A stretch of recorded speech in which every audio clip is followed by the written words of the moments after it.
dan 2024 mengenai produksi, impor, dan ekspor komoditas pangan Indonesia gitu ya. Dalam kurun waktu 10 tahun terakhir, tentu nanti memperhatikan mengenai ketersediaan pangannya, ketergantungan impor sampai dampak ekspornya. Nanti datanya bisa lihat di link yang di sini gitu ya. Linknya sudah disediakan. Yang pertanyaan yang perlu dijawab selama diskusi kelompok silakan ini ya. Sudah ada tinggal A, B, C, D. Silakan di berarti ada dua ya tugasnya gitu ya. Kerjakan kelompok kelompoknya nanti akan saya bagikan ke rejonya masing-masing. Oke, untuk tugas ada yang ingin ditanyakan? Saya ingin bertanya, Pak. Ya Nabila. Siti ya, Siti ya. Nah, Ya. Mengenai tugas itu kan nanti kan pengumpulannya kan lewat Spada ya Bapak ya. Itu iya, perwakilan kelompok aja kali Pak ya.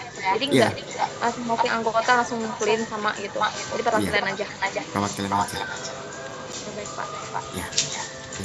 Nabila gimana? Izin bertanya kok Pak, untuk kelompoknya apakah boleh dibuat sendiri sama kita ya Pak? Melihat dari kesibukan yang berbeda-beda kan, karena mungkin fakultasnya berbeda, dan jika boleh tuh anggota kelompoknya tuh berapa orang ya Pak? Sebenarnya malah saya pengennya berbeda-beda fakultas gitu ya, biar diskusinya makin jalan gitu ya. Karena kan ini nanti juga akan sama untuk tugas besarnya gitu ya. Tugas besarnya kan kalian harus apa ngasih ide gitu ya untuk ketahanan pangan itu seperti apa gitu kan ya, kan butuh dari prodi berbeda-beda gitu kan ya, yang itu juga melatih kalian nanti di dunia kerja kan juga nggak melulu prodi itu doang kan ya, kan bisa lewat Zoom, bisa Google Meet kalau mau, nggak harus ketemu langsung kan. Gimana?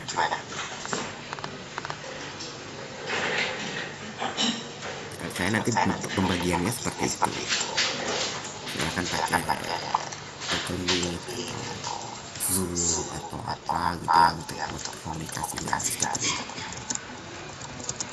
Harapannya kan gitu ya, jadi kemungkinan saya dulu yang bagi ya.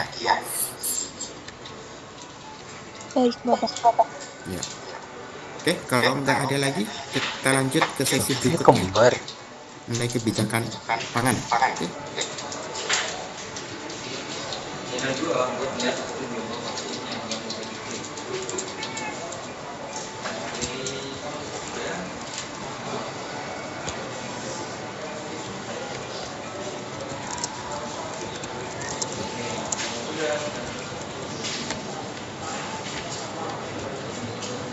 Saya nggak ditinggal tidur kan ya? Dalam saya kok. Iya, yang lain. Ya Pak. Aku cuma merem doang. Oh, Jangan lupa Sabtu tuh boleh. belum waktunya wartakjil kan? Belum, masih setengah 4 kok. Oh iya, ada teras. Nah, tidak lama kok, kebijakan pangan sedikit.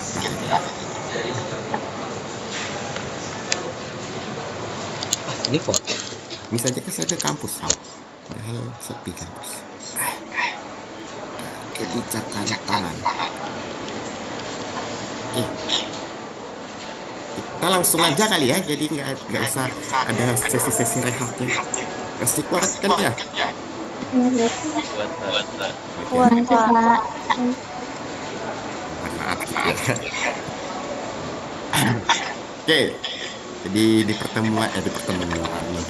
sesi tadi kita sudah bahas mengenai sejarah dan konsep mengenai apa namanya ketahanan pangan gitu ya. Kemudian dari situ kita tadi sudah paham bahwa ketahanan pangan itu bukan cuma soal ketersediaan, tetapi juga mencakup akses, mutu, kemudian keamanan, gizi, keterjangkauan, dan keberlanjutan gitu ya. Nah, kemudian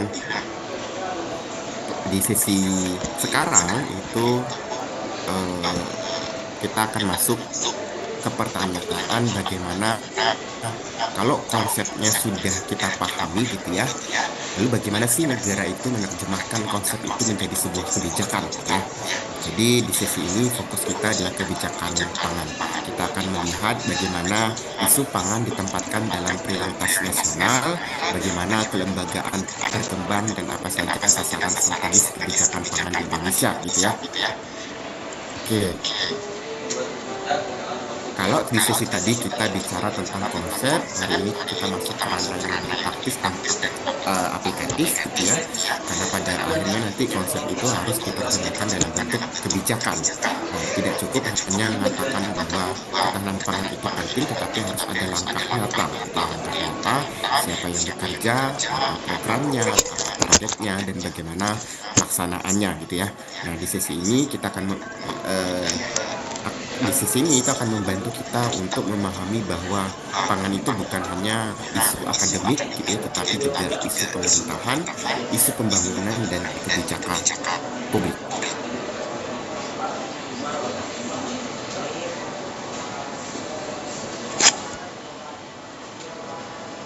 Oke. Kalau kita lihat di slide yang ini gitu ya, terlihat bahwa kebijakan pangan itu sebenarnya terkait langsung dengan Prioritas Nasional 2025-2029 gitu ya. Jadi di sini tuh ada kaitannya dengan RPJMN 2025-2029 sebagai tahap awal menuju visi Indonesia Emas 2045 gitu ya.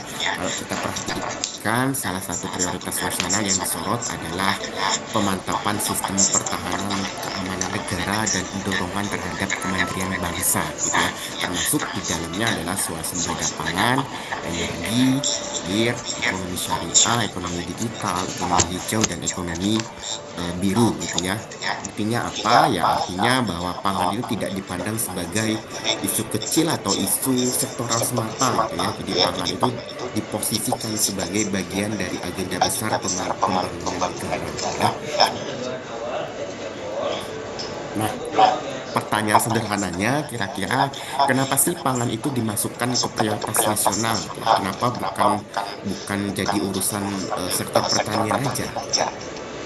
Kira-kira ada yang berpendapat kenapa harus dimasukin sebagai prioritas nasional? Ya, oke, boleh diatur lagi ke bagian bawah. Prioritas nomor 2 lagi kan? Saya bagi aja.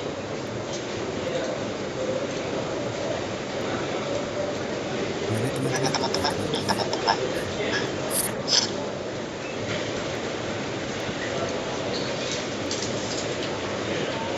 Yang cowok-cowok ada yang berpendapat? Bingung kata-katanya Pak. Pakai bahasa sendiri nggak apa-apa.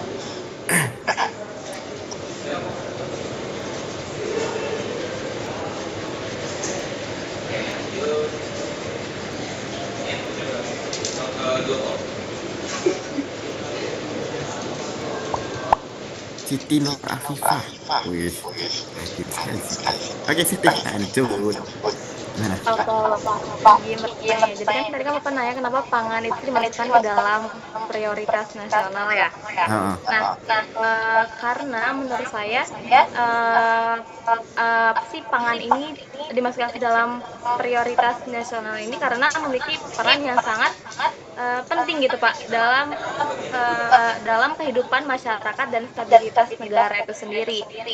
Kenapa bisa dianggap penting dalam kehidupan masyarakat dan stabilitas negara itu karena yang pertama itu ada namanya itu kebutuhan dasar manusia kali Bapak ya, dimana itu kan karena pangan itu kan merupakan kayak kebutuhan paling mendasar lah untuk kita sebagai manusia untuk melangsungkan hidup gitu kan, untuk melangsungkan hidup manusia gitu kan. Nah kalau misalnya tanpa pangan yang bergizi itu kan artinya masyarakat tidak dapat hidup sehat dan produktif kalau misalnya dia itu tidak mendapatkan pangan yang cukup dan bergizi gitu Bapak. Terus juga yaitu yang kedua itu ada kayak menjamin ketahanan pangan negara dalam arti dengan menjadikannya pangan ini sebagai prioritas nasional. Ya artinya kan pemerintah itu kan harus dapat memastikan kayak ketersediaannya, terus juga aksesnya agar mudah diakses untuk mereka-mereka yang tinggal di daerah kecil gitu kan, terus juga distribusinya bagi masyarakat itu sendiri, terus juga mencegahnya krisis pangan Bapak. gitu kan, yang dimana jika pangan itu tidak dikelola dengan baik itu kan bisa terjadi kayak kelangkaan atau apa sih namanya, kenaikan harga yang berdampak gitu kan, dimana itu kan akan merusak kesejahteraan masyarakat itu sendiri, bahkan juga bisa menyusahkan gitu kan Bapak masyarakatnya gitu. Seperti itu. Terima kasih. Oke, sip, terima kasih Pak. Jadi kenapa pangan itu dimasukkan ke dalam prioritas nasional dan bukan urusan sektor pertanian saja gitu ya. Jadi kan pangan itu sebenarnya lintas sektor gitu ya. Jadi pangan itu berhubungan dengan pertanian, juga berhubungan dengan perdagangan, logistik, kesehatan, kemiskinan gitu ya, bahkan pangan nasional. Jadi karena itu ketika negara bicara pembangunan jangka menengah dan jangka panjang, ya isu pangan harus masuk sebagai prioritas, kan ya? Oke, nah kalau isu pangan itu sudah menjadi sebuah prioritas nasional, gitu ya, pertanyaan berikutnya adalah siapa sih lembaga yang menangani urusan pangan ini, gitu ya? Nah, nanti di slide berikutnya akan dijelaskan siapa yang menangani urusan pangan ini. Oke, sebelum itu di slide ini itu akan dijelaskan mengenai sejarah singkat kelembagaan pangan nasional ya. Kita bisa lihat bahwa kelembagaan pangan di Indonesia itu mengalami perkembangan mulai dari tahun 1999 dengan Badan Urusan Ketahanan Pangan gitu ya. Kemudian di 2000 sampai 2003 itu menjadi Badan Bimas Ketahanan Pangan gitu ya. Lalu 2004 sampai 2020 menjadi Badan Ketahanan Pangan, dan sejak 2021 sampai sekarang menjadi Badan Pangan Nasional.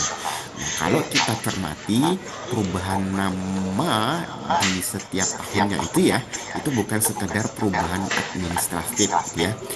Perubahan nama ini menunjukkan bahwa perhatian negara terhadap urusan pangan terus berkembang ya, baik dari sisi fungsinya, dari sisi koordinasinya maupun pelaksanaan tugas pemerintahan di bidang pangan ya.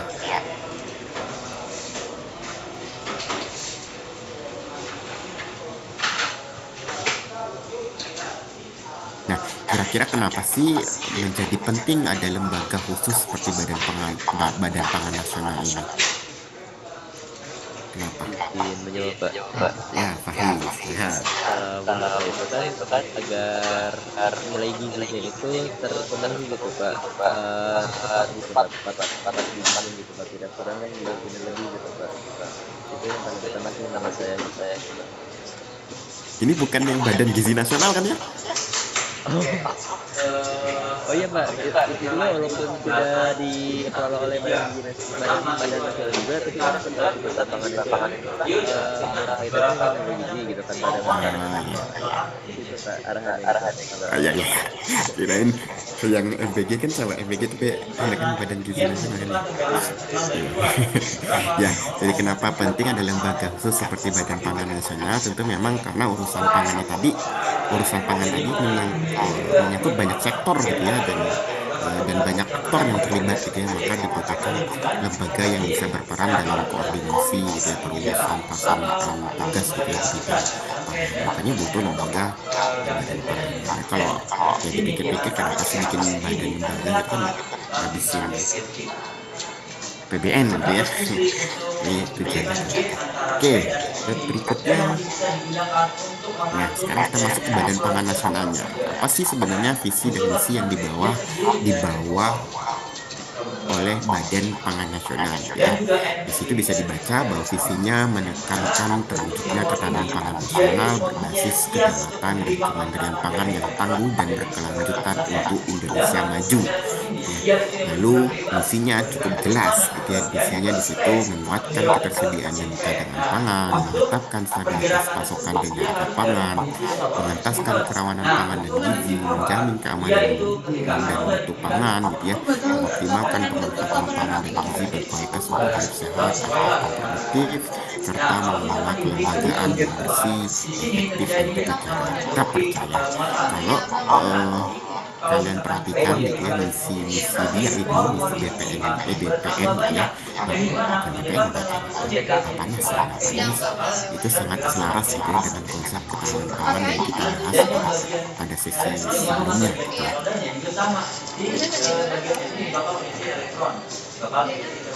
Kira-kira dari misi-misi Badan Pangan Nasional ini, kira-kira yang paling langsung dirasakan masyarakat itu yang mana?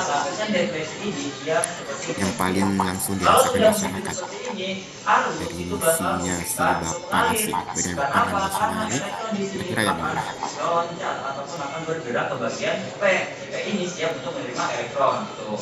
Nah, karena apa ya? Karena dia bisa bergerak bebas atau secara bisa bergerak ke bagian P, maka di situ kita pasangan. Saya mau nunjuk random random. Jadi dia bakal tercipta yang menyebabkan dia Apa yang terbentuk dapat? kondisi power bias. Nah, selain dari sini kita bisa menjelaskan juga nih dari Setiani Alianung Tias. kalau kita Ada nggak? lihat di sini kita punya Bisa tegangan mendengarin, mendengar mendengar nggak? Nah, kalau misalkan Setiani. kita lihat di sebelah kanan ada nih namanya grafik forward bias. Kita lihat di sini harusnya juga. Nah, kalau kita di sini kasih 0, 0, 0 Ada Setiani? sebesar Ini sudah tinggal cari takjil nih. 0,7, maka Lanjut, yang lain coba. karena syarat hidupnya kita harus memenuhi ini. Ya, jadi bahan yang saya pakai kalau dia manual juga. Kalau dipenuhi gimana? Ridho Mustafa. Alirin aja gitu. Atau si diode ini mengalirkan arus. Seolah-olah dia itu seperti saklar tertutup. Nah, karena di sini apa namanya ketika V-nya 0,7 Tidak ada juga. terpukul. Atau Ini susahnya online tuh seperti ini. Tapi kalau mau offline gak ada ruangannya ya. Oke, coba cowok yang lain. Hairil Huda. Naik drastis lah gitu. Nah, kita di sebelah kiri juga nih kondisi reverse bias yang dimana terdapat itu breakdown voltage gitu. Nah, ini sama aja kayak Bener, Pak. Oke. Bedanya di sini Nggak tidur kan, Hairil? Arus yang Enggak, Pak. naik drastis. Di Oke, dari misi ini, dari misinya Badan Pangan Nasional, kira-kira yang paling langsung dirasakan masyarakat yang mana?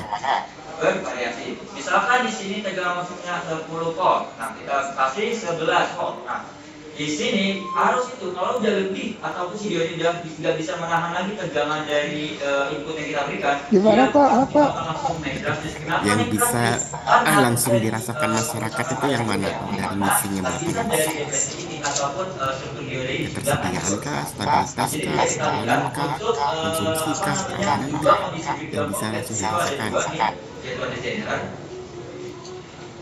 Mungkin dari ketersediaannya, Pak. Jadi kita bisa kebutuhan tidak langka, Pak.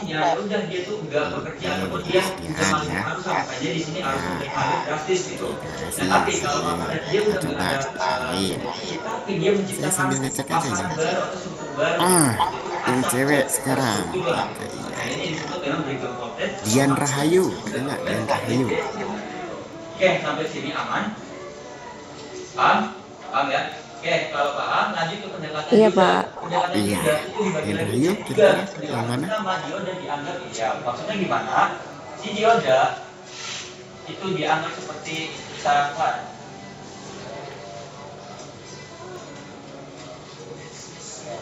Nah, si dioda ini dianggap ideal karena dia bisa menghubungkan power antara reverse bias secara langsung tanpa memikirkan si tegangan ini sama hambatan dalam. Kira-kira apa? Kelihatannya bisa langsung dirasakan masyarakat yang mana? Jadi dia seolah-olah bisa aja langsung nutup sama membuka aja gitu tanpa ada tegangan ini sama hambatan dalam. Oke, lanjut ke pendekatan kedua.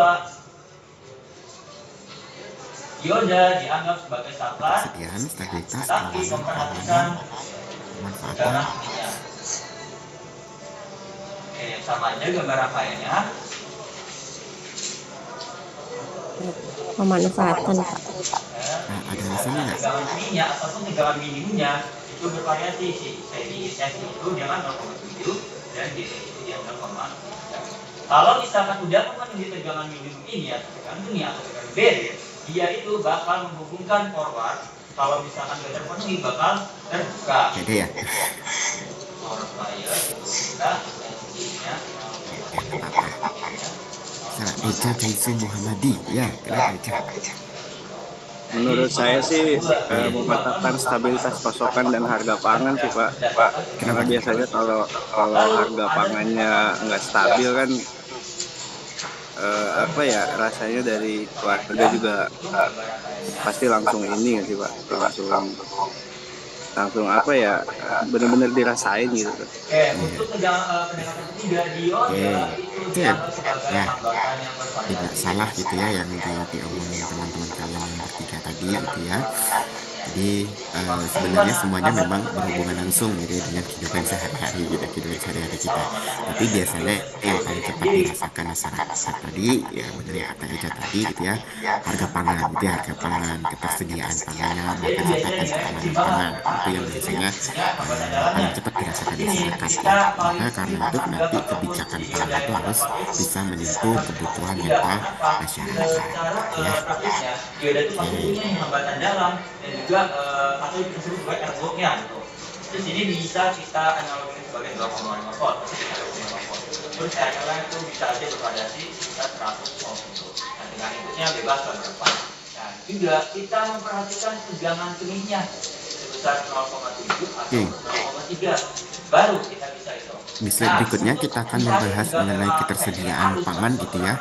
Di slide ini dijelaskan bahwa sasaran strategis pertama tentu adalah terpenuhi kebutuhan pangan secara optimal ya. Ketersediaan pangan itu dipahami sebagai kondisi tersedianya pangan dari hasil produksi dalam negeri gitu ya, cadangan pangan nasional dan juga impor apabila dua sumber utama tadi tidak mampu memenuhi kebutuhan ya. Maka ketersediaan pangan itu intinya adalah memastikan bahwa pangan itu memang ada ya.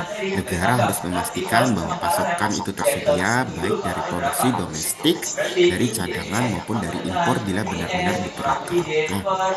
Oke, di slide ini juga disebut bahwa strategi seperti penguatan cadangan pangan nasional, pengendalian impor dan ekspor, juga penguatan infrastruktur, pemantauan ketersediaan pangan di seluruh wilayah gitu ya. Itu yang strategi yang perlu dilakukan. Jadi ketersediaan pangan itu tidak cukup hanya memproduksi, tetapi juga menyimpan, memantau, kemudian mengelola pasokan tadi gitu ya. Itu mengenai ketersediaan pangan. Kemudian kita lanjut ke stabilitas pasokan dan harga pangan gitu ya.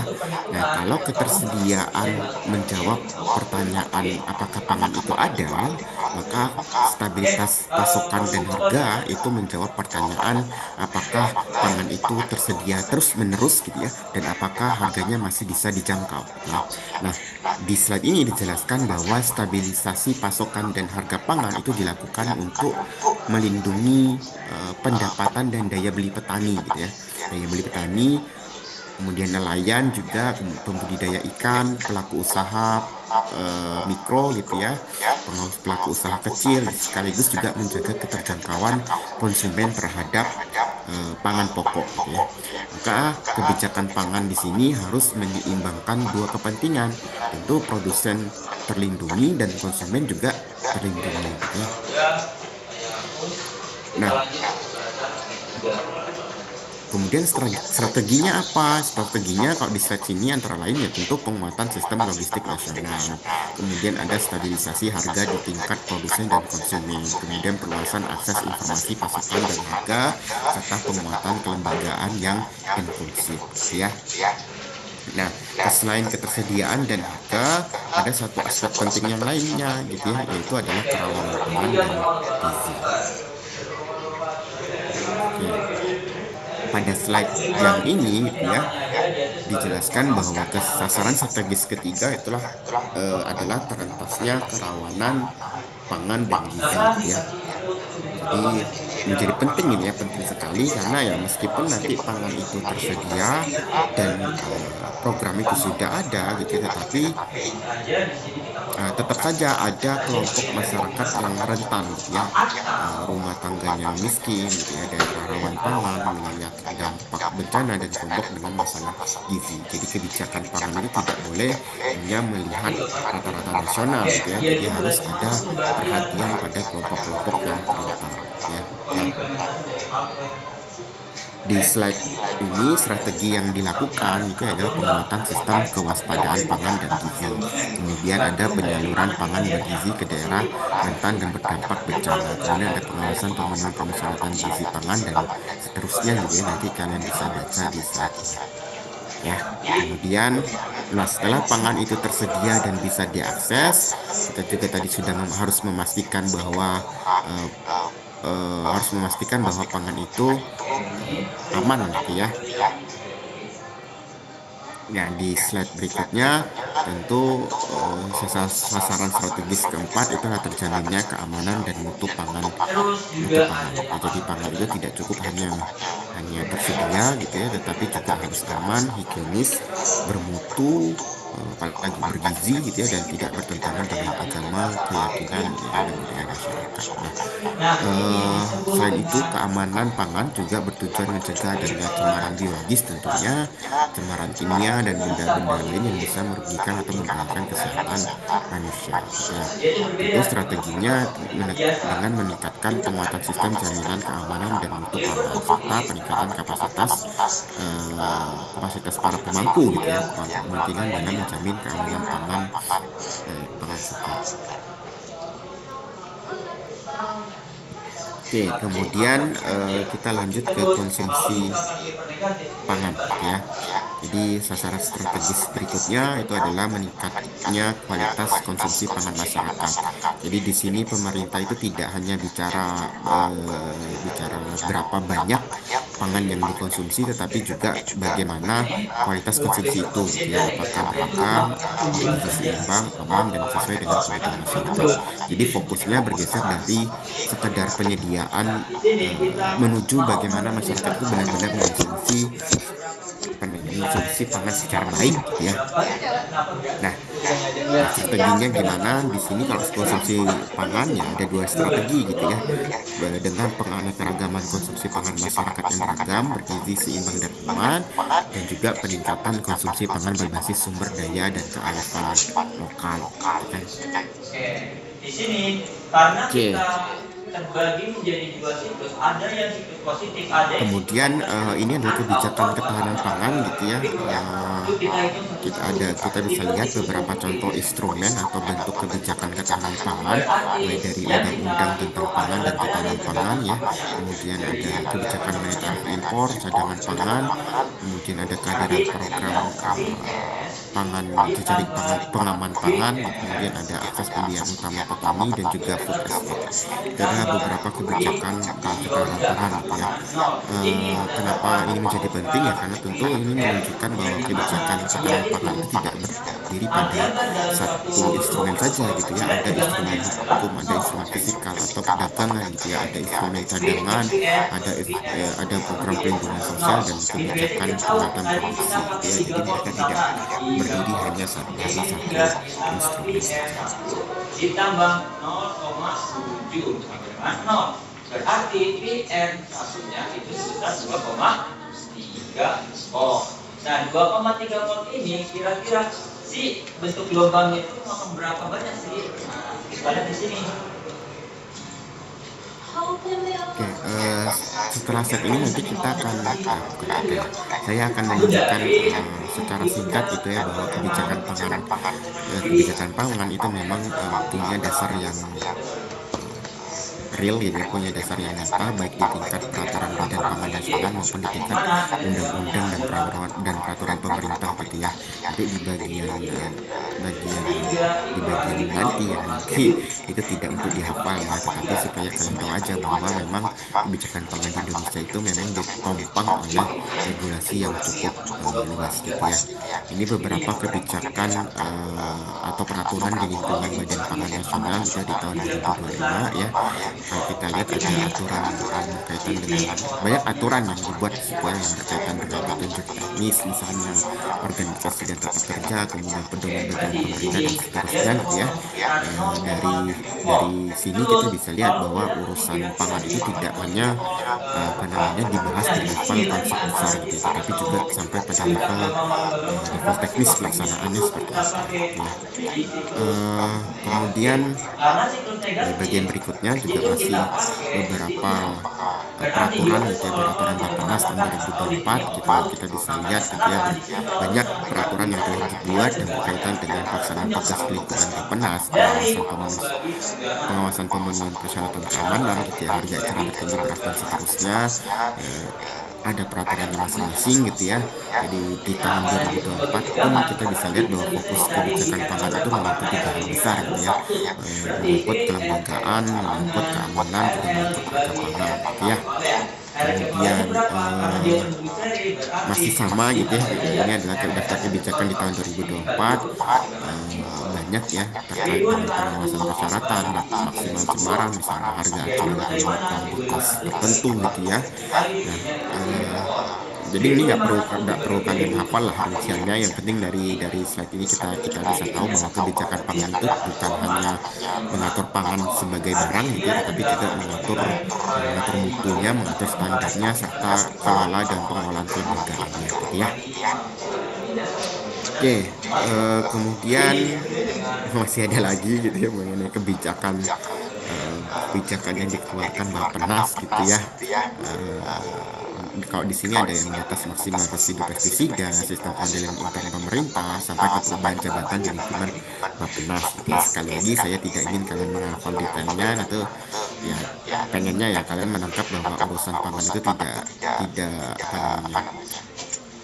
urusan pangan itu juga terkait dengan keamanan pangan, pengawasan internal, dan penguatan kelembagaan gitu ya. Itu beberapa kebijakan di Bappenas sendiri. Kemudian ada juga terkait undang-undang dan peraturan pemerintah ya, yang menjadi dasar dari kebijakan pangan gitu ya. Misalnya tadi undang-undang tentang perlindungan lahan pertanian pangan berkelanjutan, undang-undang pangan, PP tentang ketahanan pangan, dan seterusnya gitu ya.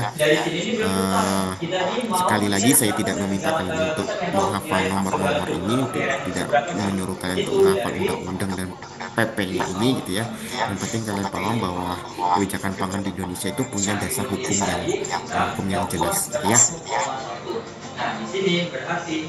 Oke, mungkin itu saja mengenai kebijakan pangan gitu ya. Jadi sedikit aja cuma tentang kebijakan. Yang betul kalian tahu bahwa ketahanan pangan itu telah disusun undang-undang dan PP-nya punya dasar hukum yang kuat itu yang mengenai ketahanan pangan ya. Jadi di sesi yang terakhir ini tentu kita bisa melihat bahwa kebijakan pangan di Indonesia itu tidak berdiri sendiri sekali lagi. Jadi kaitannya dengan prioritas nasional tentunya, di mana kebijakan pangan tentu akan dijalankan melalui kelembagaan seperti Bappenas tadi ya. Kemudian diarahkan pada sasaran strategis yang jelas dan berbagai regulasi yang ada. Jadi kalau di sesi tadi sebelumnya kita tadi sudah membahas konsep ketahanan pangan, maka pada sesi ini itu kita melihat bagaimana konsep itu diterjemahkan menjadi kebijakan, menjadi sebuah program, menjadi sebuah dasar hukum gitu ya. Sehingga kita bisa tahu bahwa pangan itu bukan lagi sebagai isu teoritis gitu ya, bukan hanya isu teoritis, tapi juga isu real, isu nyata dalam pembangunan nasional. Oke,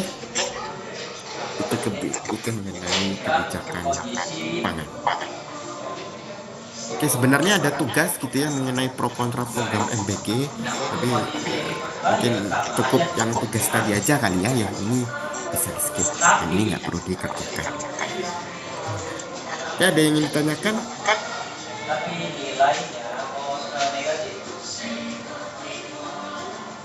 Baik, yang bertanya Pak mengenai tugas yang tadi itu, deadline itu kapan ya Pak? Seminggu ya, itu seminggu aja. Berarti hari Rabu besok ya Pak, hari pembukaannya? Karena kita kan ini Sabtu aja. Sabtu aja. Ya. Ya. harus ataupun kita pakai pembagi Ini negaranya. Jadi hitungannya saya korupsi ya, korupsi berapa itu seharusnya 1640 gitu ya, 2 SKS 280 190 gitu. Nggak masalah kan ya kalau saya korupsi banyak kan? jadi Aman pak. Iya, mohon maaf itu ya. Ngabuburit pak, ngabuburit pak. Ngabuburit kemana ngabuburit? Pada diserang semua kelihatan paling ya. nanti bedanya di nilainya itu pasti negatif karena kita punya Oke, gak ada yang ditanyakan? Oke, gitu aja. Kalau yang mau tanya, jangan lupa kita punya penambahan jumlah referensi. Oke, cukup mungkin untuk pertemuan 2 dan 3 berarti masuk lainnya kita cukupkan sampai di sini. Kita akan lagi di pertemuan berikutnya. Lupa saya membahas banyak yang sekali lagi mohon maaf karena mengganggu weekend kalian gitu ya. Untuk pertemuan berikutnya nanti harap dimaklumi lagi ya, saya melihat agenda dari latsarnya dulu gitu ya, karena kadang suka mendadak dan saya tidak bisa berbuat apa-apa kalau sudah jadwalnya dari sana gitu ya. Jadi sekali lagi saya maaf tadi terlambat, kemudian apalagi banyak hal, jadi udah terlambat tadi masuknya, kemudian sudah mengganggu weekend kalian, kemudian sudah korupsi waktu gitu ya. Jadi saya mohon maaf, harap dimaklumi gitu ya. Nggak ada, kita ketemu lagi. Terima kasih yang absen ya.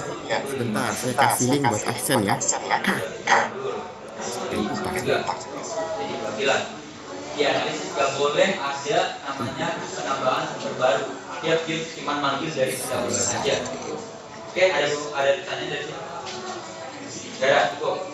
Oke, kalau cukup, jangan lupa pengumpulannya ada di lab jasa 26, bukan 25. Silakan isi absensinya gitu ya. Batasnya itu kalau nggak salah sampai jam 5 gitu ya. Ini berarti ada 144 gitu ya. Iya, seharusnya yang absen juga 144. Kalau nanti 160 ya berarti ada titip absen gitu.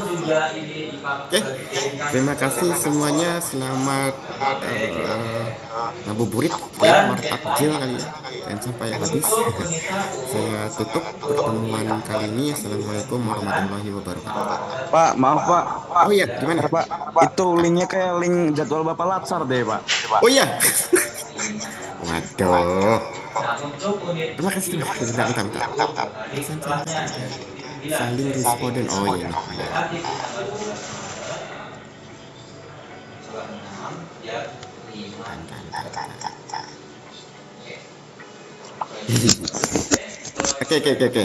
Ya, coba dicek lagi. Ini saya delete berarti ya. Oke, kalau udah boleh absen di bagian depan. Absennya 2 kali, tolong tulis Udah benar kan? Sudah pak, benar pak. Oke, saya lanjut, stop ya. Assalamualaikum warahmatullahi wabarakatuh. Waalaikumsalam warahmatullahi Wabarakatuh. Terima kasih banyak Pak Fitro. Terima kasih Bapak. Iya, pakai protein. Jadi nanti semua gambar ataupun bentuk rangkaian dipakai di protein ya, atau lagi invite tuh. Ya, gambar rangkaian kan di pengambilan data ada gambar rangkaian. Itu boleh digambar ulang semua gambar atau rangkaian yang ada di Google.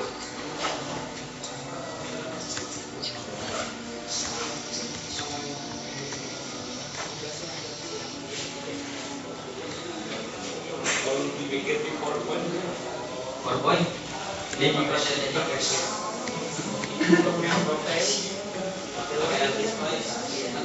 bagas atau kelompok yang minta gambar.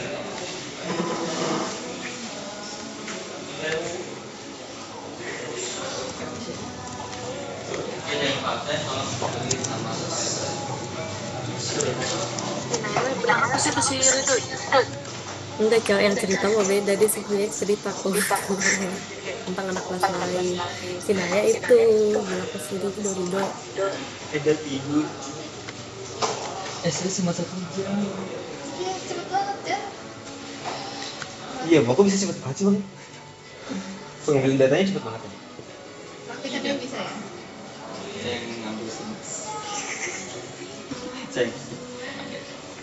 Belum.